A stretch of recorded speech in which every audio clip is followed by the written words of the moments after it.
News middle ഈസ്റ്റിലേക്ക് സ്വാഗതം. ആദ്യം പ്രധാന വാർത്ത. സൈതലവിയുടെ ഘാതകൻ മയക്കുമരുന്നിന് അടിമ. കൊല നടത്തുമ്പോൾ പ്രതി മയക്കുമരുന്ന് ഉപയോഗിച്ചിരുന്നതായി പോലീസ്. ദുബൈയിൽ ആരോഗ്യ ഇൻഷുറൻസ് ആദ്യഘട്ടം ഒക്ടോബറിൽ പൂർത്തിയാകും. പദ്ധതിയിൽ 43 ഇൻഷുറൻസ് കമ്പനികൾ. ഖത്തറിൽ സ്കൂൾ വിദ്യാഭ്യാസത്തിന് ചെലവേറുന്നു. കഴിഞ്ഞ വർഷം മാത്രം വർദ്ധിച്ചത് 2800 റിയാൽ. ശരാശരി സ്കൂൾ പഠന ചെലവ് 13,000 റിയാൽ. സലിം രാജ് ഉൾപ്പെട്ട സംഘം കടകംപള്ളിക്ക് പുറമെ സർക്കാർ ഭൂമിയും തട്ടാൻ ശ്രമിച്ചു. തട്ടിയെടുക്കാൻ ശ്രമിച്ചത് ആമയിഴഞ്ചാൻ തോട് വികസനത്തിനായി ഏറ്റെടുത്ത 2.5 ഏക്കർ ഭൂമി. Media 1 exclusive. ഉന്നതർ സ്വാധീനിക്കാൻ ശ്രമിച്ചെന്ന് പറവൂരിൽ പീഡനത്തിന് ഇരയായ പെൺകുട്ടി. ജുവനൈൽ സൂപ്രണ്ട് വഴി അഭിഭാഷകൻ ഉൾപ്പെടെയുള്ളവർ സമീപിച്ചു. പെൺകുട്ടി ഹൈക്കോടതി ജഡ്ജിക്ക് കത്തയച്ചു. സൗദിയിൽ 2 ദിവസം മുൻപ് കുത്തേറ്റ് മരിച്ച മലപ്പുറം പന്തീരങ്കാടി സ്വദേശി സൈതലവിയുടെ ഘാതകൻ മയക്കുമരുന്നിന് അടിമയാണെന്ന് വൈദ്യപരിശോധനയിൽ കണ്ടെത്തി. കൊല നടത്തുമ്പോൾ പ്രതി ഹാഷിഷ് ഉപയോഗിച്ചിരുന്നുവെന്നും അൽ അമൽ ആശുപത്രിയിൽ നടത്തിയ പരിശോധനയിൽ വ്യക്തമായി. പ്രതി മുൻപ് 2 തവണ ഇതേ ആശുപത്രിയിൽ മയക്കുമരുന്ന് ചികിത്സയ്ക്ക് വിധേയനായിട്ടുണ്ടെന്നും പോലീസ് അറിയിച്ചു. റിയാദ് ബദിയയിലെ സ്റ്റേഷനറി കടയിൽ സിഗരറ്റ് വാങ്ങുന്നതിനിടെ ഉണ്ടായ കശപിശയെ തുടർന്നാണ് കട നടത്തുന്ന സൈതലവിയെ സ്വദേശി പൗരൻ കുത്തിക്കൊന്നത്. ദുബൈയിൽ ആരോഗ്യ ഇൻഷുറൻസ് നിർബന്ധമാക്കാനുള്ള പദ്ധതിയുടെ ആദ്യഘട്ട നടപടികൾ പുരോഗമിക്കുന്നു. ആദ്യഘട്ട നടപടികൾ ഒക്ടോബറിൽ പൂർത്തിയാകുമെന്ന് ദുബൈ ഹെൽത്ത് അതോറിറ്റി അറിയിച്ചു. ഇൻഷുറൻസ് ലഭ്യമാക്കാൻ 43 കമ്പനികൾക്കാണ് അംഗീകാരം നൽകിയിരിക്കുന്നത്. 1000-ഓ അതിൽ കൂടുതലോ തൊഴിലാളികൾ ജോലി ചെയ്യുന്ന സ്ഥാപനങ്ങൾ എല്ലാവർക്കും ഒക്ടോബറിനകം ഇൻഷുറൻസ് ഉറപ്പാക്കണമെന്ന് Dubai health authority health funding director doctor Haider Al Yousuf പറഞ്ഞു. നിലവിൽ ദുബൈയിലെ 10 ലക്ഷം താമസക്കാർക്ക് മാത്രമാണ് ആരോഗ്യ ഇൻഷുറൻസ് പരിരക്ഷയുള്ളത്. 1ാം ഘട്ടം പൂർത്തിയാകുമ്പോൾ 30 ലക്ഷം പേർ ഇൻഷുറൻസ് പരിധിയിൽ വരും. ഇതിൽ ഭൂരിഭാഗവും കുറഞ്ഞ വരുമാനക്കാരായ നിർമ്മാണ തൊഴിലാളികളും വീട്ടുവേലക്കാരുമായിരിക്കും. ശരാശരി 600 ദിർഹമാണ് ആരോഗ്യ ഇൻഷുറൻസിന് കമ്പനികൾ ഈടാക്കുന്നത്. പ്രസവവും ശസ്ത്രക്രിയകളും ഇൻഷുറൻസിന്റെ പരിധിയിൽ ഉൾപ്പെടും. കുടുംബാംഗങ്ങൾക്ക് ഇൻഷുറൻസ് ഉറപ്പാക്കേണ്ട ഉത്തരവാദിത്തം അവരെ സ്പോൺസർ ചെയ്യുന്ന ഗൃഹനാഥനായിരിക്കും. കുടുംബാംഗങ്ങളുടെ ഇൻഷുറൻസ് ചെലവ് സ്പോൺസർ ചെയ്യുന്നയാൾ വഹിക്കണം. ആരോഗ്യ ഇൻഷുറൻസ് എടുത്തതിന്റെ തെളിവില്ലെങ്കിൽ കുടുംബാംഗങ്ങളുടെ വിസ പുതുക്കി നൽകില്ല. ഇൻഷുറൻസ് പരിരക്ഷയുള്ളവർ ഡോക്ടറുടെ കൺസൾട്ടേഷൻ ഫീസ്, ചികിത്സ, മരുന്നുവില എന്നിവയുടെ 20% സ്വയം വഹിക്കേണ്ടി വരും. സ്വദേശികളുടെ ഹെൽത്ത് കാർഡുകൾ മാറ്റി പുതിയ കാർഡുകൾ അനുവദിക്കുമെന്നും ഹെൽത്ത് അതോറിറ്റി അറിയിച്ചു. Media 1 Dubai. ഏറെ വിവാദമുയർത്തിയ GCC സുരക്ഷാ ഉടമ്പടിക്ക് കുവൈത്ത് പാർലമെന്റ് സമിതിയുടെ എതിർപ്പ്. പാർലമെന്റിലെ വോട്ടെടുപ്പിന് മുന്നോടിയായി ഉടമ്പടി പഠിച്ച പാർലമെന്റിന്റെ വിദേശകാര്യ സമിതിയാണ് എതിർപ്പ് അറിയിച്ചത്. 5 അംഗ സമിതിയിൽ നടന്ന വോട്ടെടുപ്പിൽ 3 പേർ ഉടമ്പടിയെ എതിർത്തു. പാർലമെന്റിലെ വിദേശകാര്യ സമിതി ചെയർമാൻ ഹംദാൻ അൽ ആസിമി, അംഗങ്ങളായ അൽ റാഷിദ്, സ്വാലിഹ് അൽ അഷ്ഹൂർ എന്നിവർ ഉടമ്പടിയെ എതിർത്തപ്പോൾ കാമിൽ അൽ അവദി, ഹമദ് അൽ ഹർഷാനി എന്നിവരാണ് അനുകൂലമായി വോട്ട് ചെയ്തത്. ഉടമ്പടി സംബന്ധിച്ച അഭിപ്രായങ്ങൾ അറിയിക്കാൻ ഭരണഘടനാ വിദഗ്ധർക്ക് 1 മാസത്തെ സമയം അനുവദിച്ചിരുന്നെങ്കിലും ആരും അതിന് തയ്യാറായില്ലെന്ന് സമിതി ചെയർമാൻ പറഞ്ഞു. ഉടമ്പടി ഉടൻ പാർലമെന്റിൽ വോട്ടിനിടേണ്ടതിനാൽ സമയം നീട്ടി നൽകാതെ സമിതിയിൽ വോട്ടെടുപ്പ് നടത്തുകയായിരുന്നുവെന്ന് അൽ ആസിമി വ്യക്തമാക്കി. സമിതിയുടെ അഭിപ്രായങ്ങളടങ്ങിയ റിപ്പോർട്ട് സമർപ്പിക്കുന്നതോടെ പാർലമെന്റിൽ വോട്ടെടുപ്പ് നടക്കും. അടുത്ത പാർലമെന്റ് സമ്മേളനത്തിൽ വോട്ടെടുപ്പുണ്ടാകുമെന്നാണ് സൂചന. 1.5 വർഷം മുമ്പ് 6 GCC അംഗരാജ്യങ്ങളും ഒപ്പുവെച്ച ഉടമ്പടിക്ക് അന്തിമ അംഗീകാരം നൽകാത്ത രാജ്യം കുവൈത്ത് മാത്രമാണ്. കുവൈത്തിൽ പാർലമെന്റ് അംഗീകാരം നൽകിയാൽ മാത്രമേ ഉടമ്പടി യാഥാർത്ഥ്യമാവൂ. പാർലമെന്റ് പാസാക്കുന്നതോടെ അമീർ അന്തിമ അംഗീകാരം നൽകും. ഉടമ്പടിയിലെ വ്യവസ്ഥകൾ കുവൈത്ത് ഭരണഘടനയ്ക്ക് വിരുദ്ധമാണെന്ന് പറഞ്ഞ് വലിയൊരു വിഭാഗം പാർലമെന്റ് അംഗങ്ങൾ രംഗത്തെത്തിയതോടെയാണ് വിഷയം വിവാദമായത്. അതേസമയം ഉടമ്പടിയിൽ രാജ്യത്തിനും ഭരണഘടനയ്ക്കും വിരുദ്ധമായ വ്യവസ്ഥകളൊന്നുമില്ലെന്ന് വിദേശകാര്യമന്ത്രി സബാഹ് ഖാലിദ് അൽ അഹമ്മദ് നേരത്തെ വ്യക്തമാക്കിയിരുന്നു. Media 1 Kuwait. അന്താരാഷ്ട്ര സുരക്ഷാ പ്രദർശനത്തിന് അബുദാബി നാഷണൽ എക്സിബിഷൻ സെന്ററിൽ തുടക്കമായി. ആയുധ വിപണിയിലെ വളർച്ചയും സുരക്ഷയ്ക്ക് ലോകരാജ്യങ്ങൾ നൽകുന്ന പ്രാധാന്യവും വ്യക്തമാക്കുന്നതാണ് പ്രദർശനം. International security, national and resilience അന്താരാഷ്ട്ര പ്രദർശനത്തിനാണ് അബുദാബി നാഷണൽ എക്സിബിഷൻ സെന്റർ വേദിയായത്. അത്യാധുനിക സുരക്ഷാ ഉപകരണങ്ങൾ, സാങ്കേതിക വിദ്യകൾ, വിവിധ രാജ്യങ്ങളുടെ സുരക്ഷാ മികവുകൾ എന്നിവയാണ് പ്രദർശനത്തെ വേറിട്ട് നിർത്തുന്നത്. സുരക്ഷയുടെ പ്രാധാന്യവും ഭീകരതയ്ക്കെതിരെയുള്ള പോരാട്ടവും വ്യക്തമാക്കുന്നതാണ് പ്രദർശനം. ആഭ്യന്തര മന്ത്രാലയം സംഘടിപ്പിക്കുന്ന സുരക്ഷാ വെല്ലുവിളികൾ സംബന്ധിച്ച 6ാമത് സുരക്ഷാ സമ്മേളനവും ഇതോടൊപ്പം നടക്കുന്നുണ്ട്. അന്താരാഷ്ട്ര തലത്തിലെ നിരവധി വിദഗ്ധരാണ് ഈ സമ്മേളനത്തിൽ പങ്കെടുക്കുന്നത്. ആധുനിക നഗരങ്ങൾ നേരിടുന്ന സുരക്ഷാ വെല്ലുവിളികളാണ് സമ്മേളനം മുഖ്യമായും ചർച്ച ചെയ്യുക. ആയുധ വിപണിയിലെ പുത്തൻ പ്രവണതകൾ നിറഞ്ഞു നിൽക്കുന്ന പ്രദർശനം വൻകിട ആയുധ വിതരണ കമ്പനികളുടെ സാന്നിധ്യം കൊണ്ടും ശ്രദ്ധേയമാണ്. സുരക്ഷാ സംവിധാനം മെച്ചപ്പെടുത്തൽ, സുരക്ഷാ മേഖലയിൽ രാഷ്ട്രങ്ങൾ തമ്മിലെ സഹകരണം, അന്താരാഷ്ട്ര തലത്തിലെ സംഘടിത കുറ്റകൃത്യങ്ങൾ മികച്ച രീതിയിൽ നേരിടൽ, നിക്ഷേപം പ്രോത്സാഹിപ്പിക്കൽ തുടങ്ങി വിവിധ വിഷയങ്ങളിലും ചർച്ച നടക്കും. പ്രദർശനത്തിൽ 40-ലധികം രാജ്യങ്ങളിൽ നിന്നുള്ള 433 സ്ഥാപനങ്ങളാണ് പങ്കെടുക്കുന്നത്.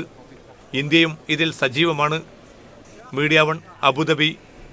തുനീസിയയിൽ രാഷ്ട്രീയ അനിശ്ചിതത്വമില്ലെന്ന് അന്നഹ്ദ പാർട്ടി നേതാവ് റാഷിദ് ഗനൂഷി പറഞ്ഞു. അന്നഹ്ദ പാർട്ടിയിൽ ഭിന്നതയുണ്ടെന്ന പ്രചാരണം വാസ്തവവിരുദ്ധമാണെന്നും ഗനൂഷി മീഡിയ 1 പറഞ്ഞു.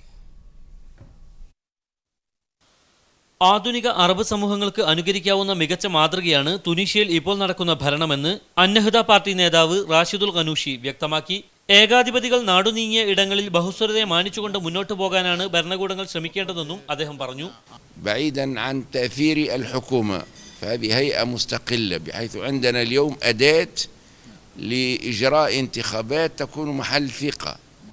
ഈജിപ്തിലെ പട്ടാള ഭരണകൂടത്തെ ആധുനികമെന്നോ പൗരാണികമെന്നോ വിളിക്കാൻ കഴിയില്ല. മറിച്ച് അവധാനതയില്ലാതെ വധശിക്ഷ വിധിക്കുന്ന കാടൻ ഭരണമായി പട്ടാള ഭരണം മാറിയിരിക്കുന്നു. അറബ് വസന്തം അവസാനിച്ചിട്ടില്ലെന്ന് ഇത്തരം ഭരണകൂടങ്ങൾ മനസ്സിലാക്കണം. അടിത്തട്ടി വീണ സ്വേച്ഛാധിപതികളിൽ നിന്ന് പാഠം ഉൾക്കൊള്ളാത്ത ഏകാധിപതികളുടെ പതനവും വിദൂരമല്ലെന്നും അദ്ദേഹം പറഞ്ഞു. سيسقط بشار الأسد وسيسقط السيسي سيسقط كل الدكتاتوريين إن شاء الله. نحن مطمئنون إلى أن الربيع العربي ماض في طريقه. അന്നഹ്ദ പാർട്ടിയിൽ ഭിന്നതയുണ്ടെന്ന വാർത്ത കെട്ടിച്ചമച്ചതാണ്. ബഹുസ്വരതയെ ഉൾക്കൊള്ളുന്നതും ജനാധിപത്യ മൂല്യങ്ങൾ ഉയർത്തിപ്പിടിക്കുന്നതുമായ സംവിധാനമാണതെന്നും റാഷിദുൽ ഗനൂഷി വ്യക്തമാക്കി. ദേശീയ ഐക്യവും സഹവർത്തിത്വവും എന്ന വിഷയത്തിൽ ഖത്തർ ആതിഥ്യമരുളിയ അന്താരാഷ്ട്ര സമ്മേളനത്തിൽ പങ്കെടുക്കാനായി ദോഹയിലെത്തിയതായിരുന്നു അദ്ദേഹം. Mujeeb Rahman, media 1, Doha. ലോകത്തെ ഏറ്റവും തിരക്കേറിയ വിമാനത്താവളം എന്ന പദവി ഇനി ദുബൈക്ക് സ്വന്തം. ലണ്ടനിലെ ഹീത്രൂ വിമാനത്താവളത്തിന്റെ വർഷങ്ങൾ നീണ്ട മേധാവിത്വം തകർത്താണ് ദുബൈ 1-ാം സ്ഥാനത്തെത്തിയത്. ജനുവരിയിലെയും ഫെബ്രുവരിയിലെയും കണക്കനുസരിച്ച് ഹീത്രൂവിൽ എത്തിയതിനേക്കാൾ 18 ലക്ഷം പേരാണ് ദുബൈ വഴി യാത്ര ചെയ്തത്. ദുബൈ വഴിയുള്ള ചരക്ക് കടത്തിലും ഗണ്യമായ വർധനയുണ്ട്. ജനുവരി, ഫെബ്രുവരി മാസങ്ങളിൽ 1,21 ലക്ഷം പേരാണ് ദുബൈ വിമാനത്താവളം ഉപയോഗപ്പെടുത്തിയത്. യാത്രക്കാരുടെ എണ്ണത്തിൽ 13.5% വർധനയാണ് രേഖപ്പെടുത്തിയത്. എന്നാൽ ഇതേ കാലയളവിൽ ഹിത്രൂ മുഖേന യാത്ര ചെയ്തവരുടെ എണ്ണം 1,03 ലക്ഷം മാത്രമാണ്. ഫെബ്രുവരിയിൽ മാത്രം ദുബൈ മുഖേന യാത്ര ചെയ്തവരുടെ എണ്ണം തൊട്ടു മുൻ വർഷത്തെ അപേക്ഷിച്ച് 11.8% കൂടുതലാണ്. ദുബൈ മാർഗമുള്ള ചരക്ക് കടത്തിലും ഫെബ്രുവരിയിൽ 3.4% വർധനയാണ് രേഖപ്പെടുത്തിയത്. 1,88,600 ടൺ ചരക്കാണ് ഫെബ്രുവരിയിൽ ദുബൈ വിമാനത്താവളം മുഖേന കടന്നുപോയത്. പോയ വർഷമാകട്ടെ ഫെബ്രുവരിയിൽ ഇത് 1,82,580 ടൺ ആയിരുന്നു. ദുബൈയുടെ സ്വന്തം വിമാന കമ്പനികളായ എമിറേറ്റ്സിന്റെയും ഫ്ലൈ ദുബൈയുടെയും സർവീസിലുണ്ടായ വർധനയാണ് യാത്രക്കാരുടെ എണ്ണം ക്രമാതീതമായി കൂടാൻ കാരണം. Media 1, Dubai. റിയാദ് ആസ്ഥാനമായി പ്രവർത്തിക്കുന്ന കിങ് ഫൈസൽ ഫൗണ്ടേഷനും ഇന്റർനാഷണൽ ബക്കാലരിയോസ് ഓർഗനൈസേഷനും വിവിധ മേഖലകളിൽ സഹകരിക്കാൻ തീരുമാനിച്ചു. സൗദിയിലെ അധ്യാപകരെയും വിദ്യാർത്ഥികളെയും അന്താരാഷ്ട്ര നിലവാരത്തിൽ എത്തിക്കുന്നതിനുള്ള പദ്ധതികൾ നടപ്പാക്കും. ഇത് സംബന്ധിച്ച കരാറിൽ King Faisal foundation secretary general Amir Bandar bin സൗദും international baccalaureate organisation director general doctor ശിവകുമാരിയും ഒപ്പുവെച്ചു. 5 വർഷത്തെ പദ്ധതിക്കായി 20 മില്യൺ സൗദി റിയാലാണ് ഫൗണ്ടേഷൻ ചെലവഴിക്കുക. ഖത്തറിൽ ലഹരി വസ്തുക്കൾ നിർമ്മിച്ച് വിൽപ്പന നടത്തുന്ന 6 പേരെ രഹസ്യാന്വേഷണ വിഭാഗം പിടികൂടി. ഖാനിം ഖദീം ഏരിയയിൽ നിന്ന് പിടിയിലായ ഇവർ ഏഷ്യൻ വംശജരാണ്. ഖത്തറിൽ നേരത്തെ നിരോധിച്ചിട്ടുള്ള സ്വേക്ക എന്ന ലഹരി വസ്തുവാണ് ഇവർ നിർമ്മിച്ചത്. ബഹുസ്വരതയെ പോഷിപ്പിക്കാനും വിവിധ മതവിഭാഗങ്ങൾക്കിടയിലെ സഹവർത്തിത്വം ഊഷ്മളമാക്കാനും ലക്ഷ്യം വെച്ച് നടത്തുന്ന അന്താരാഷ്ട്ര സമ്മേളനത്തിന് ഖത്തർ ആതിഥ്യമരുളി. 2 ദിവസം നീണ്ടുനിന്ന സമ്മേളനത്തിൽ അറബ് നാടുകൾക്ക് പുറമെ ആഫ്രിക്കൻ, യൂറോപ്യൻ നാടുകളിൽ നിന്നുള്ള പ്രതിനിധികളും പങ്കെടുത്തു. ഖത്തർ ഔഖാഫ് ഇസ്ലാമികകാര്യ മന്ത്രാലയമാണ് സമ്മേളനത്തിന് കാർമ്മികത്വമേകിയത്. അറബ് നാടുകളിലെ വിവിധ വംശ മതവിഭാഗങ്ങളുടെ പരസ്പര ബന്ധം, ഇസ്ലാമിക ശരീഅത്ത് ഉറപ്പു നൽകുന്ന മതസ്വാതന്ത്ര്യം തുടങ്ങിയ വിവിധ വിഷയങ്ങളിൽ ചർച്ച നടന്നു. തുനീഷ്യയിലെ അന്നഹ്ദ പാർട്ടി അധ്യക്ഷനും ചിന്തകനുമായ റാഷിദുൽ ഗനൂഷി, സുഡാനിലെ ഇസ്ലാമിക ചിന്തകൻ ഹസൻ തുറാബി, മുൻ OIC സെക്രട്ടറി ജനറൽ അക്മലുദ്ദീൻ ഇഹ്സാൻ ഓഗ്ലോ, അമേരിക്കൻ പ്രസിഡന്റ് ബറാക് ഒബാമയുടെ ഉപദേഷ്ടാവ് റഷാദ് ഹുസൈൻ തുടങ്ങിയ പ്രമുഖർ സമ്മേളനത്തിന്റെ വിവിധ സെഷനുകളിൽ പങ്കെടുത്തു. ബഹുസ്വരതയും ദേശീയ ഐക്യവും ഏറെ വെല്ലുവിളികൾ നേരിടുന്ന പശ്ചാത്തലത്തിൽ നടന്ന ദോഹ സമ്മേളനം കാലഘട്ടത്തിന്റെ തേട്ടമാണെന്ന് സമ്മേളനത്തിലെ പ്രതിനിധി TK ഇബ്രാഹിം ടൊറന്റോ പറഞ്ഞു. ഖത്തർ ഇങ്ങനെ ഒരു സഹവർത്തിത്വത്തിൻ്റെ സന്ദേശം കൊടുക്കുവാൻ ഉള്ള ഒരു സമ്മേളനം നടത്തിയത് വളരെ പ്രാധാന്യം അർഹിക്കുന്നു. ഖത്തർ രാഷ്ട്രത്തിൻ്റെ മൊത്തമായ സമീപന രീതിയാണ് അത് പ്രതിനിധീകരിക്കുന്നത്. ഖത്തർ മതകാര്യ വകുപ്പ് മന്ത്രി ഡോക്ടർ ഖൈസ് ബിൻ മുബാറക് അൽ കുവാരിയുടെ നേതൃത്വത്തിൽ നടന്ന സമ്മേളനത്തിന് പുതിയ രാഷ്ട്രീയ സാഹചര്യത്തിൽ ഏറെ പ്രാധാന്യമുണ്ടെന്നാണ് വിലയിരുത്തൽ. Mujeeb Rahman, media 1, Doha. ഖത്തറിൽ സ്കൂൾ വിദ്യാഭ്യാസത്തിന് ചെലവേറുന്നു. സുപ്രീം എഡ്യൂക്കേഷൻ കൗൺസിൽ പുറത്തിറക്കിയ പുതിയ കണക്കുകൾ പ്രകാരം മുൻ വർഷത്തേക്കാൾ 12% ഫീസ് വർധന. ഖത്തറിൽ ഒരു സ്കൂൾ വിദ്യാർത്ഥിയുടെ ശരാശരി പഠന ചെലവ് 13,026 റിയാലായാണ് ഉയർന്നത്. മുൻവർഷം ഇത് ശരാശരി 10,208 റിയാലായിരുന്നു. ഒരു വർഷത്തിനകം 2,800-ലധികം റിയാലിന്റെ വർധനയുണ്ടായി. സ്കൂൾ ഫീസിനത്തിലുണ്ടായ വർധന താങ്ങാനാവാതെ കുറഞ്ഞ വരുമാനക്കാരായ രക്ഷിതാക്കൾ പ്രയാസപ്പെടുകയാണ്. സുപ്രീം എഡ്യൂക്കേഷൻ കൗൺസിലിന്റെ ഏറ്റവും പുതിയ രേഖകളിലാണ് ചെലവ് വർദ്ധിച്ചതിന്റെ കണക്കുകൾ നൽകിയത്. ഇന്ത്യൻ സ്കൂളുകളടക്കമുള്ള വിദേശികൾ നടത്തുന്ന സ്കൂളുകളിലും വൻതുകയാണ് ഫീസിനത്തിലും മറ്റും ഈടാക്കുന്നത്. എന്നിട്ടും മതിയായ സീറ്റുകളില്ലാതെ ഈ വർഷം 3000 ഇന്ത്യൻ വിദ്യാർത്ഥികൾ പുറത്തു നിൽക്കുന്നു. സർക്കാർ വിദ്യാലയങ്ങളിലാണ് ഏറ്റവും കുറഞ്ഞ ഫീസ്. ഇത് ഒരു വർഷം ശരാശരി 8,309 റിയാൽ വരും. ഏറ്റവും ഉയർന്ന ഫീസ് വാങ്ങുന്ന സ്കൂളുകളിൽ ഇത് ശരാശരി 21,503 റിയാലാണ്. നിലവിൽ തന്നെ ജീവിത ചെലവ് കുതിച്ചുയരുന്ന ഖത്തറിലെ രക്ഷിതാക്കൾക്ക് ഏറ്റവും വലിയ ബാധ്യത കുട്ടികളുടെ വിദ്യാഭ്യാസമായി മാറുകയാണ്. Mujeeb Rahman, media 1, Doha. Ironing ടേബിളിനുള്ളിൽ ഒളിപ്പിച്ചു കടത്തിയ വൻ മയക്കുമരുന്ന് ശേഖരം കുവൈത്ത് ആന്റി നാർക്കോട്ടിക് വിംഗ് പിടികൂടി. അയൽ രാജ്യത്ത് നിന്ന് കടൽ മാർഗം രാജ്യത്ത് എത്തിച്ച 350 കോടി മയക്ക് ഗുളികകൾ ഇന്ന് കാലത്താണ് പിടികൂടിയത്. രഹസ്യവിവരത്തിന്റെ അടിസ്ഥാനത്തിലായിരുന്നു മയക്കുമരുന്ന് വേട്ട. പ്രതികളെ ചോദ്യം ചെയ്യുന്നതിനായി പ്രത്യേക കേന്ദ്രത്തിലേക്ക് മാറ്റി. ലുലു എക്സ്ചേഞ്ചിന്റെ കുവൈത്തിലെ 11ാമത് ശാഖ മുബാറക്കയിൽ പ്രവർത്തനം ആരംഭിച്ചു. മുബാറക്കിയ അഹമ്മദ് അൽ ജാബിർ തെരുവിലെ അൽ സുമറൂദ കെട്ടിടത്തിൽ ആരംഭിച്ച എക്സ്ചേഞ്ചിന്റെ ഉദ്ഘാടനം ഇന്ത്യൻ സ്ഥാനപതി സുനിൽ ജെയിൻ നിർവഹിച്ചു. 2012-ൽ കുവൈത്തിൽ പ്രവർത്തിച്ചു തുടങ്ങിയ ലുലു എക്സ്ചേഞ്ചിന് നിലവിൽ ഫർവാനിയയിലും അബ്ബാസിയ, അൽറായ് എന്നിവിടങ്ങളിലും ശാഖകളുണ്ട്. സുരക്ഷിതവും വേഗതയുമാർന്ന സേവനങ്ങളിലൂടെ കുറഞ്ഞ കാലത്തിനുള്ളിൽ ജനങ്ങളുടെ വിശ്വാസം നേടിയെടുക്കാൻ ലുലു എക്സ്ചേഞ്ചിന് കഴിഞ്ഞതായി CEO അദീബ് അഹമ്മദ് പറഞ്ഞു. നിരവധി കുടുംബങ്ങളുടെ തകർച്ചയ്ക്ക് കാരണമായ മദ്യത്തിനെതിരെ നിലകൊള്ളുന്നവരെയാണ് തെരഞ്ഞെടുപ്പിൽ പിന്തുണയ്ക്കേണ്ടതെന്ന നിലപാടിലാണ് ചലച്ചിത്ര നടി കൽപ്പന. സമ്പൂർണ്ണ മദ്യനിരോധനത്തിന് മനസ്സുവെച്ചാൽ കുറഞ്ഞ കാലം മതി.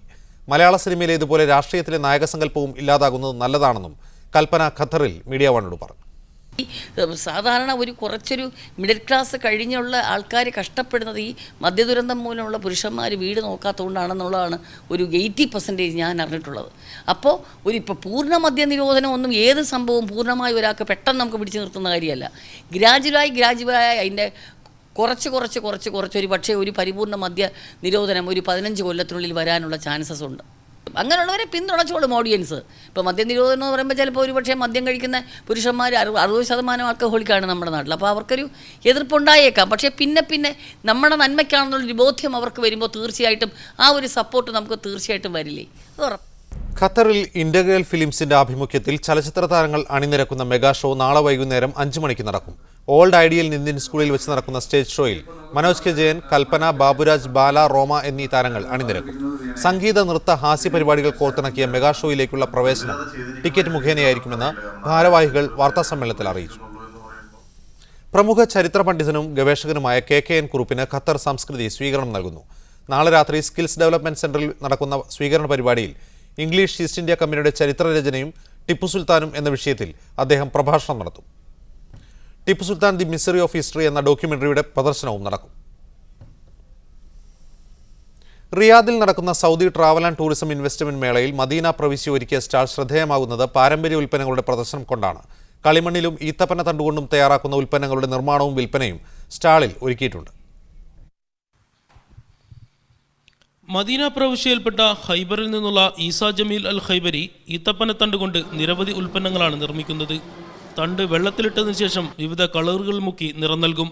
ഇതിനുശേഷമാണ് ഉൽപ്പന്നങ്ങൾ നിർമ്മിക്കുക. കുടിൽ വ്യവസായം തുടങ്ങിയിട്ട് 35 വർഷത്തിലധികമായെന്ന് അദ്ദേഹം പറയുന്നു. 35 سنة هذا شغل 35 سنة ايوه تعلم هذا شغل انا 10 سنين 10 سنة انا في هذا التعليم. മദീനയിൽ നിന്നുള്ള യൂസുഫ് കളിമണ്ണ് കൊണ്ടുള്ള പാത്രങ്ങളാണ് നിർമ്മിക്കുന്നത്. കുടിവെള്ളം സൂക്ഷിക്കാനുള്ള മൺകൂജയും ഫ്ലവർ വൈസുമെല്ലാം അദ്ദേഹം ഇവിടെ ആവശ്യക്കാർക്കായി നിർമ്മിച്ചു നൽകുന്നു. ആവശ്യക്കാർക്ക് വേണ്ട വസ്തുക്കളെല്ലാം കളിമണ്ണിൽ നിർമ്മിച്ചു നൽകും. കൈകൊണ്ട് തുന്നിയുണ്ടാക്കിയ വസ്ത്രങ്ങളുമായി സ്ത്രീകളും പ്രദർശനത്തിനെത്തിയിട്ടുണ്ട്. വളരുന്ന മദീനയുടെ ടൂറിസം സാധ്യതകൾ വിശദീകരിക്കുന്ന പ്രദർശനവും പവലിയനിൽ ഒരുക്കിയിട്ടുണ്ട്. റബി മുഹമ്മദ്, മീഡിയ 1, റിയാദ്. വിദേശികൾക്കും വിദേശ കമ്പനികൾക്കും വായ്പ അനുവദിക്കുന്നത് നിയന്ത്രിക്കാൻ ഒമാനിലെ ബാങ്കുകൾക്ക് കേന്ദ്ര ബാങ്കിന്റെ നിർദ്ദേശം. ബാങ്കുകളുടെ ആസ്തി സുരക്ഷിതമാക്കുന്നതിനാണ് ഈ നടപടി. വിദേശത്തെ സ്ഥാപനങ്ങൾക്കും വ്യക്തികൾക്കും ലോൺ നൽകുന്നതിനും വിദേശ കറൻസികളിൽ ലോൺ അനുവദിക്കുന്നതിനുമാണ് സെൻട്രൽ ബാങ്ക് ഓഫ് ഒമാൻ നിയന്ത്രണം ഏർപ്പെടുത്തിയത്. ഒമാനിലെ ബാങ്കുകൾക്കും അവയുടെ വിദേശ ശാഖകൾക്കും നിയന്ത്രണം ബാധകമാണ്. പുതിയ നിർദ്ദേശപ്രകാരം ബാങ്കിൻ്റെ ഒമാനിലെ ആസ്തിയുടെ 20% കൂടുതൽ വിദേശത്തേക്ക് വായ്പയായി നൽകരുത്. വിദേശത്തെ ബാങ്കുകൾക്കാണ് വായ്പ നൽകുന്നതെങ്കിൽ അത് ഒമാനിലെ ആസ്തിയുടെ 30% കൂടരുതെന്നും CBO എക്സിക്യൂട്ടീവ് പ്രസിഡന്റ് ഹമൂദ് സംഗൂർ സജ്ജാലി പുറത്തിറക്കിയ സർക്കുലറിൽ പറയുന്നു. ലോൺ നൽകുന്നത് വിദേശത്തെ വ്യക്തിക്കോ സ്ഥാപനത്തിനോ ആണെങ്കിൽ ഒരാൾക്ക് ഒമാനിലെ ബാങ്കിൻ്റെ മൊത്തം ആസ്തിയുടെ 2.5% കൂടുതലാകാൻ പാടില്ല. വിദേശത്തെ ബാങ്കിനാണെങ്കിൽ 5% പരിധി. 5 ദശലക്ഷം $US കൂടുതൽ വിദേശത്തേക്ക് ലോൺ നൽകുന്നുവെങ്കിൽ അത് ബാങ്കുകളുടെ സിൻഡിക്കേറ്റ് വഴിയാകണമെന്നും നിർദ്ദേശമുണ്ട്. Media 1 Muscat.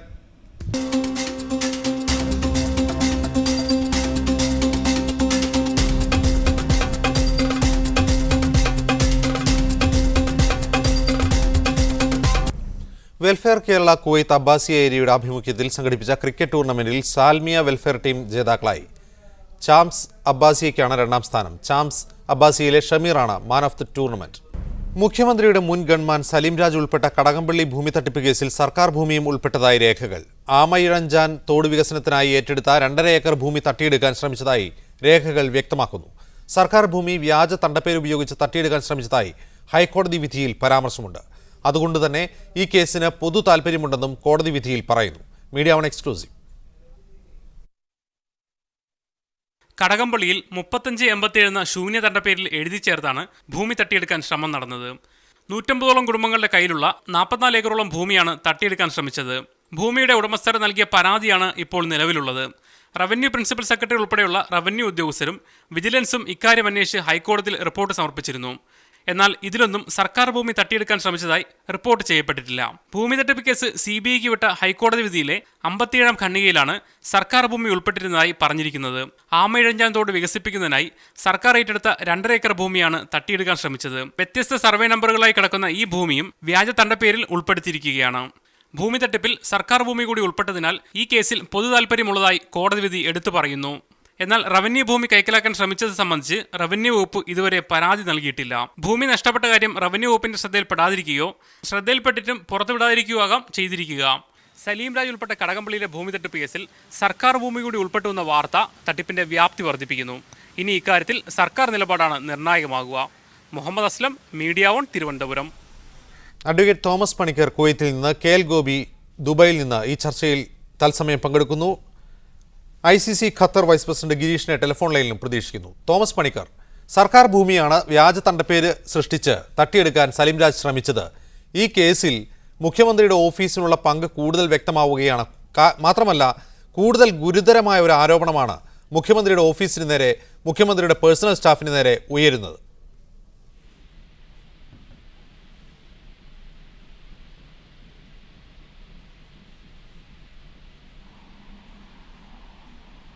Advocate Thomas Panicker, താങ്കൾ കേൾക്കാമെങ്കിൽ.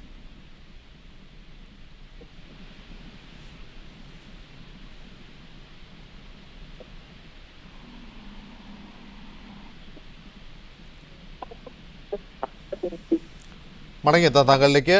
KL ഗോപി, സർക്കാർ ഭൂമിയാണ് തട്ടിയെടുക്കാൻ ശ്രമിച്ചത്. ഇത് കൂടുതൽ ഗുരുതരമാണെന്ന് കരുതുന്നില്ലേ? തീർച്ചയായിട്ടും സർക്കാർ ഭൂമി തട്ടിയെടുക്കുക എന്ന് മാത്രമല്ല, ഈ ഗവൺമെന്റിനെ സംബന്ധിച്ചിട്ട് ഈ അടുത്ത കാലത്തായിട്ട് ഉയർന്നു വരുന്ന ആരോപണങ്ങൾ വളരെ ഗുരുതരമായിട്ടുള്ള രീതിയിലാണ് മുന്നോട്ട് പോകുന്നത്. ഗുരുതരമായിട്ടുള്ള രീതിയിൽ മാത്രമല്ല, കേരളം ഇതുവരെ കാണാത്ത വിധത്തിലുള്ള ഏതോ ഒരു വല്ലാത്ത ഒരു സംഘത്തിന്റെ കൈകളിൽ കേരളത്തിന്റെ ഭരണം എത്തിപ്പെട്ടോ എന്ന് സംശയിക്കാവുന്ന വിധത്തിലാണ് കാര്യങ്ങൾ മുന്നോട്ട് പോയിക്കൊണ്ടിരിക്കുന്നത് എന്നുള്ളതാണ്. അത് തന്നെ നമ്മുടെ കോടതി വിധിയിലും വളരെ കൃത്യമായിട്ട് ഈ കാര്യങ്ങൾ സൂചിപ്പിച്ചിട്ടുണ്ടല്ലോ. അതായത് കേരളത്തിലെ ജനങ്ങളിൽ ഞെട്ടലും അത്ഭുതവും ഉണ്ടാക്കാവുന്ന വിധത്തിൽ മുഖ്യമന്ത്രിയുടെ ഓഫീസ് വരെ പ്രവർത്തിക്കുന്നു എന്ന വിധത്തിലാണ് യഥാർത്ഥത്തിൽ ഈ കാര്യങ്ങളെ സംബന്ധിച്ച് കോടതി തന്നെ നിരീക്ഷിച്ചിട്ടുള്ളത്. അപ്പൊ കോടതി നിരീക്ഷിച്ചിട്ടുള്ള ആളുകളിൽ ഏറ്റവും പ്രധാനപ്പെട്ട കണ്ണി എന്ന് പറയുന്നത്, കോടതി പ്രത്യേകിച്ച് എടുത്തു പറയുന്ന ആള് എന്ന് പറയുന്നത് തന്നെ സലീം രാജാണ്.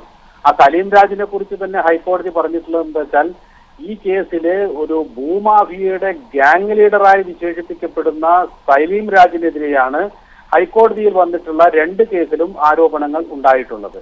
മാത്രവുമല്ല സലീം രാജിനെ കുറിച്ച് ഹൈക്കോടതി സൂചിപ്പിച്ച മറ്റൊരു കാര്യം, പറയുന്നത് അനുസരിച്ചിട്ടില്ലെങ്കിൽ ഗുരുതര പ്രത്യാഘാതം ഉണ്ടാകും എന്ന രീതിയിലാണ്. മാത്രവുമല്ല സ്റ്റാഫ് അംഗങ്ങളെ സംബന്ധിച്ചുള്ള കോടതിയുടെ പരാമർശം, ഒരു സമാനമായിട്ടുള്ള ഒരു കേസിൽ പല സ്റ്റാഫ് അംഗങ്ങളും ഉൾപ്പെട്ടിരിക്കുന്നു, ഒരു സ്റ്റാഫ് അംഗം സസ്പെൻഷനിലാണ്. ഇതൊക്കെ തന്നെ കേരളത്തിലെ ജനങ്ങളിൽ ഞെട്ടലും അതേപോലെ തന്നെ അത്ഭുതവും ഉണ്ടാക്കിയിരിക്കുകയാണ്. മുഖ്യമന്ത്രിയുടെ പേഴ്സണൽ സ്റ്റാഫ് അംഗങ്ങൾ ഉൾപ്പെട്ട ക്രിമിനൽ ആരോപണങ്ങൾ പലതവണ ഈ കോടതിയുടെ ശ്രദ്ധയിൽ വന്നിട്ടുണ്ട്. അതുകൊണ്ട് കോടതി താക്കീത് നൽകുന്നത് പോലെ തന്നെ പറഞ്ഞിരിക്കുന്നത് എന്താ വെച്ചാൽ സ്വഭാവ മികവും ആർജവവുമുള്ള ആളുകളെ പേഴ്സണൽ സ്റ്റാഫിൽ ഉൾപ്പെടുത്തുന്ന കാര്യത്തിൽ ഗവൺമെന്റിന്റെ ഉന്നതർ, ഭരണത്തിന്റെ ഉന്നതർ അതിൽ ജാഗ്രതയും ഉത്തരവാദിത്വവും കാട്ടിയിട്ടില്ല എന്നുള്ളതാണ്. ഇത് വളരെ കൃത്യമാണ്. ഈ ഗവൺമെന്റ് ഏത് വിധത്തിൽ അധപ്പതിച്ചിരിക്കുന്നു എന്നുള്ളതിന്റെ വളരെ സ്പഷ്ടമായിട്ടുള്ള തെളിവാണ്. യഥാർത്ഥത്തിൽ കേരളത്തിലുള്ള ആളുകൾ ഇതുവരെ കണ്ടിട്ടില്ലാത്ത വിധത്തിൽ ഏറ്റവും ഹീനമായ മാർഗത്തിലൂടെ ഒരു ഗവൺമെന്റ് എങ്ങനെയൊക്കെ മുന്നേറാൻ സാധിക്കുമോ ആ ഹീനമായ മാർഗങ്ങളിലൂടെയാണ് ഗവൺമെന്റ് മുന്നേറിക്കൊണ്ടിരിക്കുന്നത്. അതുകൊണ്ട് തന്നെ കേരളത്തിലെ ജനങ്ങൾക്ക് ഇപ്പോൾ വളരെ വലിയൊരു ഉത്തരവാദിത്വം നിർവഹിക്കാനുള്ളത് ഈ പാർലമെന്റ് തെരഞ്ഞെടുപ്പിൽ ഈ ഗവൺമെന്റിനെതിരെ വോട്ട് രേഖപ്പെടുത്തുക എന്നുള്ളത് മാത്രമല്ല, എത്രയും പെട്ടെന്ന് ഈ ഗവൺമെന്റിനെ തന്നെ ഇല്ലാതാക്കി ജനങ്ങൾക്ക് സുരക്ഷ, സമാധാനം, അവരുടെ സ്വാതന്ത്ര്യം ഒക്കെ തന്നെ ഉറപ്പുവരുത്താവുന്ന വിധത്തിൽ ഇത് മാറിയിട്ടില്ലെങ്കിൽ ഇന്നല്ലെങ്കിൽ നാളെ വലിയ ക്രിമിനൽ സ്വഭാവമുള്ള ഒരു വലിയ സംഘമായിട്ട് ഈ ഭരണത്തിലുള്ള ആളുകൾ മാറുകയും അത് കേരള ജനതയെ ഒന്നാകെ തന്നെ അപകടപ്പെടുത്തുന്ന വിധത്തിൽ, അടിയന്തരാവസ്ഥയേക്കാൾ ഭീകരമായിട്ടുള്ള വിധത്തിൽ അത് ജനങ്ങളെ വലയ്ക്കുകയും ചെയ്യും. മടങ്ങിയെത്താം. ഷിജു എന്നൊരു പ്രേക്ഷകനുണ്ട് പെരുമ്പാവൂരിൽ നിന്ന്. ഷിജു പറയൂ. അതായത് ഇപ്പൊ ഈ നിലവിലെ നമ്മുടെ കേരള നാട്ടിൽ ഈ നടക്കുന്ന സംഭവം ഇത്രയും വലിയൊരു ക്രൂരമായ, അതായത് മുഖ്യമന്ത്രിയുടെ ഒരു നിസ്സാര PA ഈ നാടിനെ ഇങ്ങനെ വിൽക്കാൻ തീരുമാനിച്ചെങ്കിൽ നാളെ നമ്മുടെ സമൂഹത്തിൽ എന്ത് നടക്കും? ഈ കോർപ്പറേറ്റുകളുടെ കയ്യിലാണ് നമ്മുടെ കേരളം എന്നുള്ളതിന്റെ തെളിവാണ് നമ്മളിപ്പോ കണ്ടുകൊണ്ടിരിക്കുന്നത്. കോടതി പോലും നമ്മുടെ മുൻപിൽ നിഷ്പക്ഷമാവുന്ന അവസ്ഥയിലാണ് വന്നുകൊണ്ടിരിക്കുന്നത്. ഇത്രയും വലിയ എന്താ പറയാ ഒരു മെനക്കെട്ട രാഷ്ട്രീയത്തിലേക്കാണോ നമ്മുടെ നാട് നീങ്ങിപ്പോയി? ഇത്രയും വിദ്യാസമ്പന്നരായ മലയാളികളുള്ള നാട്ടിലാണ് ഇത് സംഭവിച്ചുകൊണ്ടിരിക്കുന്നത്. ഇതൊക്കെ ശരിക്കും ജനങ്ങൾ ഈ വരുന്ന ഇലക്ഷനോടുകൂടി പ്രതികരിക്കണമെന്നാണ് എനിക്ക് ഈ അവസരത്തിൽ പറയാനുള്ളത്. നന്ദി ഷിജു പ്രതികരിച്ചതിന്. കേൾഗോപി, മറ്റൊരു കാര്യം കൂടി, കോടതിയുടെ പരാമർശം കടകംപള്ളി ഭൂമി തട്ടിപ്പ് കേസിൽ, സോളാർ കേസുകളിൽ ഹൈക്കോടതിയുടെ പരാമർശം, പ്രത്യേകിച്ച് ജഡ്ജി ഹാറൂൺ അൽ റഷീദിന്റെ പരാമർശം നിരന്തരം പുറത്തു വന്നതാണ് മുഖ്യമന്ത്രിക്കെതിരെ, മുഖ്യമന്ത്രിയുടെ ഓഫീസിനെതിരെ. എന്തുകൊണ്ട് മുഖ്യമന്ത്രി രാജിവെക്കുന്നില്ല എന്ന് പോലും ഹൈക്കോടതി ഒരു ഘട്ടത്തിൽ ചോദിച്ചു. ഇത്തരം പരാമർശങ്ങൾ രാഷ്ട്രീയ പ്രേരിതമാണെന്ന ആരോപണവും കോൺഗ്രസ് ഉന്നയിക്കുന്നുണ്ട്. പ്രത്യേകിച്ച് മേൽപ്പറഞ്ഞ ജഡ്ജിയെ ഡൽഹിയിൽ വെച്ച് പ്രതിപക്ഷ ഉപനേതാവ് കോടിയേരി ബാലകൃഷ്ണൻ വ്യക്തിപരമായി സന്ദർശിച്ചു എന്ന വാർത്ത പുറത്തു വന്നതോടെ. ഇതിലിപ്പോ നമ്മുടെ ഒരു മലയാള കവിതയുണ്ട്, വെറുമൊരു മോഷ്ടാവായോരെന്നെ കള്ളൻ എന്ന് വിളിച്ചില്ലേ എന്ന് പറയുന്നത് പോലെ ഹൈക്കോടതി ഇതുമായി ബന്ധപ്പെട്ട് പരാമർശം നടത്തിയ സമയത്ത് എന്താണോ അതിനു മുമ്പുള്ള കോടതി സൂചിപ്പിച്ചിട്ടുള്ളത് ആ സൂചിപ്പിച്ച കാര്യങ്ങൾ മുഴുവൻ വളരെ കൃത്യമായിട്ട് അക്കമിട്ടിട്ട് ശരിയാണ് എന്ന് പറയുകയും രണ്ട് കാര്യങ്ങളിൽ മാത്രം ഒരു സ്റ്റേ കൊടുക്കുകയും ചെയ്തു. സ്റ്റേ കൊടുക്കുക എന്ന് പറഞ്ഞാൽ അതിന്റെ അർത്ഥം അത് എടുത്തു കളയുക എന്നുള്ളതല്ല. ഇന്ന് വീണ്ടും ഹൈക്കോടതി ആ കേസ് പരിഗണിക്കുകയാണെങ്കിൽ ആ 2 വാക്കിന്റെ കൂടെ കൂടുതൽ വാക്കുകൾ ഉൾപ്പെടുത്തി ഈ വിധി നടപ്പിലാക്കും എന്നുള്ള കാര്യത്തിൽ യാതൊരു തർക്കവുമില്ല. അതായത് ജനങ്ങളോട് മറുപടി പറയണം എന്നുള്ളതാണ് അതിലൊരു പരാമർശം. തീർച്ചയായിട്ടും ഭരണഘടനാപരമായിട്ട് ഒരു ഗവൺമെന്റിന് ബാധ്യതയുണ്ട്, ഉത്തരവാദിത്വമുണ്ട് ജനങ്ങളോട് മറുപടി പറയാൻ. മറ്റൊന്ന്, പേഴ്സണൽ സ്റ്റാഫ് അംഗങ്ങൾക്കെതിരെ അന്വേഷണം വേണം എന്നുള്ളതാണ്. അന്വേഷണം ആ കാര്യത്തിൽ കൃത്യമായിട്ടുള്ള നടപടിക്രമങ്ങൾ പാലിച്ചുകൊണ്ട് നടത്തുക എന്നുള്ളത് കോടതിയുടെ ധർമ്മമാണ്. ആ ധർമ്മം കോടതി അതിന്റെ തെളിവുകളൊക്കെ ഹാജരാക്കിക്കൊണ്ട് നടത്താവുന്നതാണ്, പിന്നീട് അത് പരാമർശിക്കാവുന്നതുമാണ്. ഈ 2 കാര്യം പരാമർശിച്ചതോട് കൂടിയിട്ട് നമ്മുടെ കേരളത്തിലുള്ള കോൺഗ്രസ് ആളുകളൊക്കെ തന്നെ വല്ലാത്തൊരു ഇതില് കോടതി ഇങ്ങനെ പ്രത്യേക പരാമർശം നടത്തി, ആ പരാമർശം മലയാള കവിതയോട് ഉപമിക്കാവുന്ന വിധത്തിൽ എന്നെ കള്ളനെന്ന് വിളിച്ചു, മോഷ്ടാവാണ് ഞാൻ എന്ന് പറയുന്നതിന് സമാനമായിട്ടുള്ള രീതിയാണ് ഇതൊക്കെ. ദയവായി തുടരുക. അലക്സ് എന്നൊരു പ്രേക്ഷകനുണ്ട് നെട്ടൂരിൽ നിന്ന്. അലക്സ് പറയൂ. സാർ, എനിക്ക് ചോദിക്കാനുള്ള ഇത്രയല്ലേ, അതായത് ഇത്രയും ഒരു കേരള പോലീസിൽ വർക്ക് ചെയ്യുന്ന ഒരു പോലീസ് ഉദ്യോഗസ്ഥൻ ഒരു ഗൺമാനായിട്ട് നിന്ന് കഴിഞ്ഞാൽ ആ ഗൺമാന് എന്തെല്ലാം ഉത്തരവാദിത്വമുണ്ട്. ആ ഉത്തരവാദിത്വം ഇപ്പൊ അദ്ദേഹം മുഖ്യമന്ത്രി പറഞ്ഞത് DCRB ആണ് ഇങ്ങനെ പോസ്റ്റ് ചെയ്തത്, ഞാനല്ല നേരിട്ട് പോസ്റ്റ് ചെയ്യുന്നത്. ഒരു പോലീസ് ഉദ്യോഗസ്ഥൻ പോസ്റ്റ് ചെയ്യുമ്പോൾ ആ പോലീസ് ഉദ്യോഗസ്ഥൻ സ്ഥാവരജംഗമ വസ്തുക്കൾ മന്ത്രി ഓരോ കൊല്ലവും അവർ സ്റ്റേറ്റ്മെന്റ് കൊടുക്കണം. ഈ സ്റ്റേറ്റ്മെന്റ് കൊടുത്തിട്ടുണ്ടോ?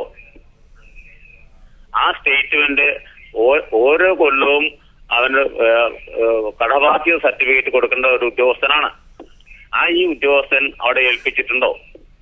അങ്ങനെ ഉണ്ടെങ്കിൽ ഈ വസ്തു ഇയാളുടെ പേരിൽ വാങ്ങിക്കുമ്പോഴും അതിനെ പറ്റി റിക്കാർഡ് അവിടെ കൊടുത്തിട്ടുണ്ടോ? ഇത്രയും കൊല്ലമായിട്ട് അദ്ദേഹം ഈ പോലീസ് വർക്ക് ചെയ്യുമ്പോൾ 3 കൊല്ലം കഴിഞ്ഞാൽ അവർക്ക് ഒരു ട്രെയിനിങ് ഉണ്ട്, മൊബിലൈസേഷൻ ട്രെയിനിങ്. അതിൽ പോയിട്ടുണ്ടോ? അപ്പൊ ഒന്നും ചെയ്യാതെ മുഖ്യമന്ത്രി ഇത്രയും നാളും ഇദ്ദേഹത്തിന് വെച്ചുകൊണ്ടിരുന്നതിന്റെ ഉത്തരവാദിത്വം മുഖ്യമന്ത്രിക്കുണ്ട്. കൂടാതെ മുഖ്യമന്ത്രി ഇദ്ദേഹത്തിന്റെ ഫോണിലാണ് ഉപയോഗിച്ചുകൊണ്ടിരിക്കുന്നത്. ആ ഫോൺ തന്നെ ഏറ്റവും വലിയ തെറ്റല്ലേ? ഇതാണ് എനിക്ക് ചോദിക്കാനുള്ളത്. നന്ദി അലക്സ് പ്രതികരിച്ചതിന്. KL ഗോപി, ഭൂമി തട്ടിപ്പ്, ലാൻഡ് ഗ്രാബിംഗ് പോലുള്ള സംഭവങ്ങൾ സാധാരണ ഉത്തരേന്ത്യൻ സംസ്ഥാനങ്ങളിൽ വലിയ കോർപ്പറേറ്റുകൾ നടത്തിവരുന്ന ഒന്നാണ്. കേരളത്തിൽ സാധാരണയായി കേട്ടുകേൾവിയില്ലാത്ത ഒന്നാണിത്. കയ്യേറ്റം നാം കണ്ടിട്ടുണ്ട്, കയ്യേറ്റങ്ങൾ ധാരാളമായി ഉണ്ടായിട്ടുണ്ട്. പക്ഷേ വ്യാജ രേഖകൾ ചമച്ചുകൊണ്ട് സ്വകാര്യ വ്യക്തികളുടെയും സർക്കാരിൻ്റെ തന്നെയും ഭൂമി തട്ടിയെടുക്കുന്ന ഒരു മാഫിയ കേരളത്തിൽ ഉദയം ചെയ്യുകയാണ്.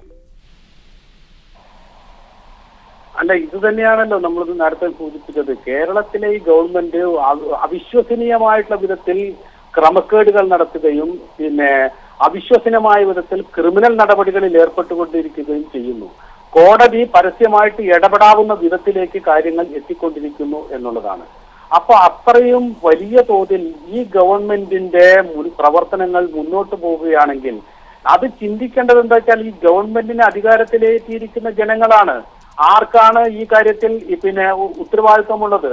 സോളാർ കേസുമായി ബന്ധപ്പെട്ടിട്ടും മറ്റുള്ള കേസുകളിലും ഉമ്മൻചാണ്ടി രാജിവെക്കാതിരിക്കുന്നതിന്റെ ഏറ്റവും പ്രധാനപ്പെട്ട കാരണം രാജിവെച്ച് കഴിഞ്ഞാൽ പിറ്റേ ദിവസം ഉമ്മൻചാണ്ടി ജയിലിനകത്താകും എന്നുള്ള കാര്യം 100% ഉറപ്പാണ്.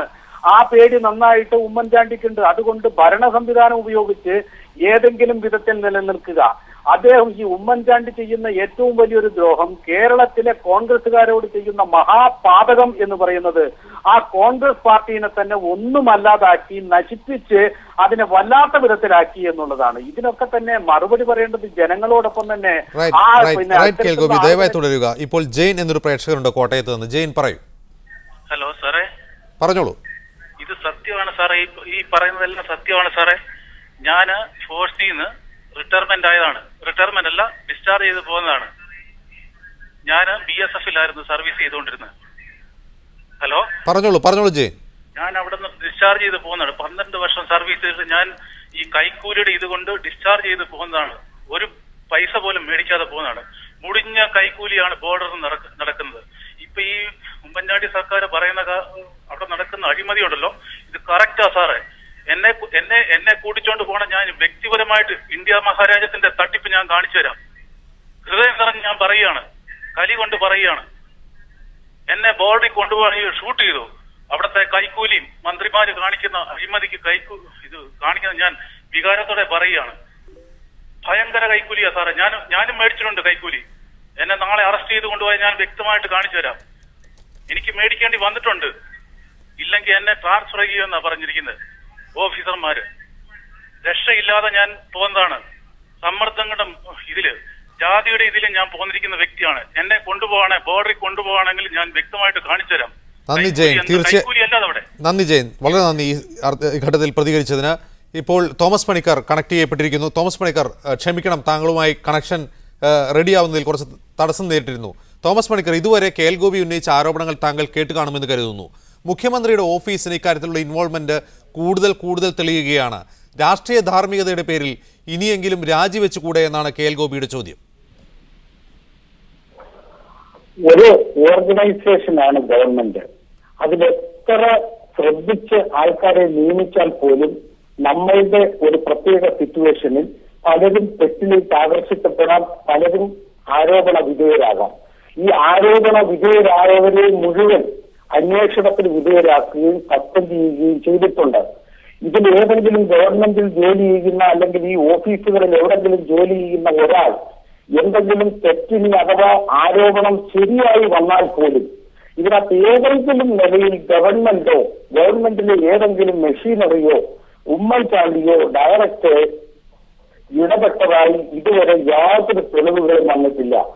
എന്ത് ആരോപണം ആരെക്കുറിച്ച് വന്നിട്ടും ഇതുവരെ യാതൊരു തെളിവും വരാത്ത കാരണത്താലാണ് CBI അന്വേഷണം വേണം. ഇവിടെ CBI അന്വേഷണം എന്ന് പറയുമ്പോൾ ഭയക്കുന്ന പലരുമുണ്ട്. ഇവിടെ CBI അന്വേഷണം എന്ന് പറയുമ്പോൾ ഗവൺമെന്റ് തന്നെ CBI അന്വേഷണം വേണം എന്ന് കോടതിയിൽ ആവശ്യപ്പെടുകയും അതിനെ സപ്പോർട്ട് ചെയ്യുകയും ചെയ്യുകയും CBI അന്വേഷണത്തിലേക്ക് വിട്ടിരിക്കുകയാണ്. ഇനി കേരളത്തിലെ അന്വേഷണത്തിൽ യാതൊരു ഇതുവരെ തെളിയിക്കാൻ സാധിക്കാത്ത ഒരു കേസ് ഇനി CBIക്ക് വിട്ട് CBI അന്വേഷിക്കട്ടെ. ഒരു തെളിവും വരാത്തിടത്തോളം കാലം ആരെയും ചാർജ് ഷീറ്റ് ചെയ്യാനോ അവരെ ശിക്ഷിക്കാനോ നമുക്ക് അവകാശമില്ല. അപ്പോൾ ഇനി അഥവാ ഹരിദ്രാജല്ല ഇനി ഹരിതയല്ല വേറെ ആരെങ്കിലും തെറ്റ് ചെയ്തിട്ടുണ്ടെങ്കിൽ തന്നെ അന്വേഷണം വരട്ടെ, അന്വേഷണത്തിലൂടെ തെറ്റുകാരാണെങ്കിൽ കണ്ടുപിടിക്കട്ടെ. അതിന് പ്രതിപക്ഷം ഈ നിസ്സാരമായ കേസുകൾ ഇങ്ങനെയുള്ള കേസുകൾ ഈ എല്ലാ ഗവൺമെന്റ് ഇരുന്നപ്പോൾ 800 കോടിയുടെ 400 കോടിയുടെ ഒക്കെ അഴിമതികളും ടോട്ടൽ ഫോറിയും തട്ടിപ്പും ഒക്കെ നടന്നിട്ടുണ്ട്. ടോട്ടൽ ഫോറിയും തട്ടിപ്പ് നടക്കുന്നത് ഇടതു മുന്നണിയും VS ഭരിക്കുമ്പോഴാണ്. അപ്പോൾ എന്തുകൊണ്ട് VS കണ്ടുപിടിച്ചില്ല, ആക്ഷൻ എടുത്തില്ല, ഉത്തരവാദിയല്ലേ, റിസൈൻ ചെയ്യണം എന്ന് പറയുമ്പോഴാത്ത യാതൊരു ന്യായവുമില്ല. ഈ ഇന്ത്യ മഹാരാജ്യത്ത് അനേകം തട്ടിപ്പുകളും ക്രമക്കേടുകളും നടത്തുന്നവരുണ്ട്. തോമസ് പണിക്കർ, ഈ തട്ടിപ്പുകളൊന്നും പുറത്തു നടന്നതല്ല. മുഖ്യമന്ത്രിയുടെ ഓഫീസിനകത്ത് മുഖ്യമന്ത്രിയുടെ പേഴ്സണൽ സ്റ്റാഫ് നടത്തിയത്, മുഖ്യമന്ത്രിയുടെ ഗൺമാൻ നടത്തിയത്. മുഖ്യമന്ത്രിയുടെ ഗൺമാന്റെ ടെലിഫോൺ രേഖകൾ പരിശോധിക്കട്ടെ എന്ന് ചോദിച്ചപ്പോൾ അതിനെ എതിർക്കുകയാണ് സർക്കാർ ചെയ്തത്. എന്തുകൊണ്ടാണ് ഒരു കേസന്വേഷണത്തിലെ ആരോപണ വിധേയനായ ഒരാളുടെ ടെലിഫോൺ രേഖകൾ പരിശോധിക്കുന്നതിൽ സർക്കാരിന് മടി? അത് ടെലിഫോൺ രേഖകൾ പരിശോധിക്കുന്നതിനെ കുറിച്ച് എനിക്ക് അറിയത്തില്ല. എന്തുകൊണ്ട് ഗവൺമെന്റ് അതിനെ എതിർക്കുന്നു എന്നുള്ളത്. ഇപ്പോൾ എതിർക്കുന്നുണ്ട്, വീണ്ടും അത് അന്വേഷിക്കാമെന്ന് പറഞ്ഞിട്ടുണ്ട്. അതുപോലെ തന്നെ CBI അന്വേഷണം വരുമ്പോൾ അത് മുഴുവൻ അന്വേഷണം അതിന്റെ ഭാഗമായി മാറുമല്ലോ. അപ്പോൾ ഇതുവരെയുള്ള യാതൊരു അന്വേഷണത്തിലും ഇപ്പൊ സരിത കേസിലാണെങ്കിലും ഇടതുമുന്നണിയുടെ കാലം മുതലേ സരിത തെറ്റ് ചെയ്ത് തുടങ്ങിയതാണ്. ഏണത്തിന് ആരും കരുതിയിരുന്നില്ല ഇത് കള്ളക്കേസാണെന്ന്. കള്ളക്കേസാണെന്ന് കണ്ടതും അവരെ അറസ്റ്റ് ചെയ്യുകയും പുള്ളിക്കാരിയെ അറസ്റ്റ് ചെയ്യുകയും കേസുകൾ മുഴുവൻ ചാർജ് ചെയ്യുകയും ജയിലിലാക്കുകയും ചെയ്തു. ഇനി അന്വേഷണം വന്ന് അതിന്റെ എല്ലാ തെറ്റുകളും കണ്ടുപിടിച്ച് കോടതിയാണ് നടപടികൾ സ്വീകരിക്കേണ്ടത് എന്ന് പറയുന്നതിന് സജിൻരാജിനെതിരെ ആരോപണം ഉണ്ടാകുകയും ആ ആരോപണം വന്നപ്പോഴും ആ അന്വേഷണത്തിൽ യാതൊരു തെളിവും കിട്ടാതിരിക്കുകയും അത് വീണ്ടും CBI അന്വേഷിക്കണമെന്നുള്ള ഒരു ആരോപണത്തിലേക്ക് വന്നപ്പോൾ CBI അന്വേഷിക്കേണ്ടെന്ന് ആരും പറഞ്ഞില്ല. ഗവൺമെന്റ് തന്നെ CBI അന്വേഷണം. അപ്പോൾ അന്വേഷിച്ച് തെറ്റ് ചെയ്തിട്ടുണ്ടെങ്കിൽ ശിക്ഷിക്കുക എന്നുള്ളതല്ലാതെ ഇതിനകത്ത് മുഖ്യമന്ത്രി ഇടപെട്ടെന്നും മുഖ്യമന്ത്രി രാജിവെക്കണമെന്നും സരിത കേസിൽ തന്നെ മുഖ്യമന്ത്രി രാജിവെക്കണമെന്നുള്ള ഒരു രാജിവെക്കുക എന്നുള്ള ആരോപണവുമായി ഇറങ്ങുന്നത് ഭൂഷണമല്ല. അങ്ങനെ രാജിവെച്ച ഒരു മന്ത്രി ഇറങ്ങിയ നാളെ ഇത് രാജിവെച്ചെന്ന് വിചാരിക്കുമ്പോൾ നാളെ ഉമ്മൻചാണ്ടി അഥവാ രാജിവെച്ചാൽ ഉമ്മൻചാണ്ടി എങ്ങനെ അകത്താകുമെന്ന് ആരും പറയുന്നതൊക്കെ ഒരു അടിസ്ഥാനമില്ലാത്ത കാര്യങ്ങളാണ് പറഞ്ഞുവിടുന്നത്. ഇവിടെ അന്വേഷണ മെഷീനറികളുണ്ട്. ഒരു ആരോപണം വന്നാൽ ചെയ്യേണ്ട നടപടികൾ ഗവൺമെന്റ്. താങ്കളിലേക്ക് KL ഗോപി, ആദ്യം സംസ്ഥാന ഏജൻസികൾ അന്വേഷിച്ചിട്ട് ഒരു തെളിവും ലഭിക്കാത്തത് കൊണ്ടാണ് CBI അന്വേഷണം വേണ്ടി വന്നത് എന്നാണ് പണിക്കരുടെ വാദം. അത് പണിക്കരെ പോലെയുള്ള ആളുകള് പിന്നെ അത്തരത്തിൽ തന്നെയല്ലേ വാദിക്കാൻ സാധിക്കുള്ളൂ. അതായത് കേരളത്തിലെ CBI തന്നെ ഈ കേസ് ഏറ്റെടുക്കാവുന്ന വിധത്തിൽ അത്തരം ഗുരുതരമായിട്ടുള്ള ജനാധിപത്യ വിരുദ്ധ പ്രവർത്തനങ്ങൾ നടന്നു എന്നുള്ള വസ്തുതയെ മറച്ചുവെച്ചുകൊണ്ടാണ് ഈ തരത്തിൽ കാര്യങ്ങൾ സംസാരിക്കുന്നത്. മറ്റൊരു കാര്യം നമ്മുടെ പണിക്കർ സൂചിപ്പിച്ചത്, കേരളത്തിലോ അല്ല ഇന്ത്യയിലോ പല സംസ്ഥാനങ്ങളിലും ഭരണാധികാരികൾക്കെതിരെ നിരവധി ആരോപണങ്ങൾ ഉണ്ടായിട്ടുണ്ട്. പക്ഷെ ആ ആരോപണങ്ങളൊക്കെ തന്നെ കോടതികളിലേക്ക് പോകുന്ന സമയത്ത് ഏറ്റവും അവസാനമാണ് കോടതി ആ കാര്യത്തിൽ നിലപാടെടുക്കുന്നത്. ഇപ്പൊ ഇവര് പറഞ്ഞു ഹറൂൺ അൽ റഷീദ് രാഷ്ട്രീയ പ്രേരിതമായിട്ട് കൈകാര്യം ചെയ്തു എന്ന്. അങ്ങനെയാണെങ്കിൽ ഹൈക്കോടതിയിലെ ജഡ്ജിമാർ മുഴുവൻ ആ പറഞ്ഞ വിധിന്യായത്തിലെ മുഴുവൻ കാര്യങ്ങളും 2 കാര്യങ്ങൾ ഒഴികെ അംഗീകരിച്ചു. അവരൊക്കെ ഏത് രാഷ്ട്രീയ പ്രേരിതമായിട്ടാണ് ഈ കാര്യങ്ങൾ ചെയ്തിട്ടുള്ളത്? ഒന്നാമത്തെ കാര്യം. രണ്ടാമത്തെ കാര്യം, ഈ കേരളത്തിലെ മുഖ്യമന്ത്രി ഇടപെട്ടുകൊണ്ടിരിക്കുന്ന ഓരോ കാര്യങ്ങളും സംശയാസ്പദമാണല്ലോ. ഇതിന് മുമ്പുള്ള പല കേസുകളിലും വഴിയിൽ വീഡിയോ വലിച്ചു നിന്നിരുന്ന ആൾക്കാരുടെ ടെലിഫോൺ വരെ എടുത്ത് പരിശോധിക്കാൻ വേണ്ടിയിട്ട് കഴിഞ്ഞിട്ടുണ്ടല്ലോ. കോടതി പറഞ്ഞല്ലോ സലീം രാജിന്റെ ടെലിഫോൺ വിവരങ്ങൾ ശേഖരിക്കണം എന്ന് പറഞ്ഞപ്പോ ആ നിമിഷത്തിന്റെ ഉള്ളിൽ കോടതി രേഖകൾ പുറത്തു വരുന്നതിന് മുമ്പ് തന്നെ സലീം രാജിന് ആ വിവരം കിട്ടുകയും സലീം രാജ് അതിന് സ്റ്റേ ഓർഡർ മേടിക്കുകയും ചെയ്തല്ലോ. അപ്പൊ അതിന്റെ അർത്ഥം എന്താ? ഈ മുഖ്യമന്ത്രിയുമായിട്ടുള്ള അല്ലെങ്കിൽ ഗവൺമെന്റുമായിട്ടുള്ള കണ്ണിക്ക് വലിയ തോതിൽ കൂട്ടുനിൽക്കുന്നതിന് വേണ്ടിയിട്ട് സലീം രാജ് വെറും ഒരു ഉപകരണം മാത്രമായിട്ട് നിലനിൽക്കുന്നു. സലീം രാജ് അല്ല തട്ടിപ്പുകാരൻ, സലീം രാജ് ഒരു ഉപകരണം മാത്രമാണ്. വളരെയധികം നന്ദി KL ഗോപി, തോമസ് പണിക്കർ ഈ ചർച്ചയിൽ പങ്കെടുത്തതിന് പ്രതികരിച്ചതിന്. ന്യൂസ് 1 പൂർണ്ണമാകുന്നു. Good night.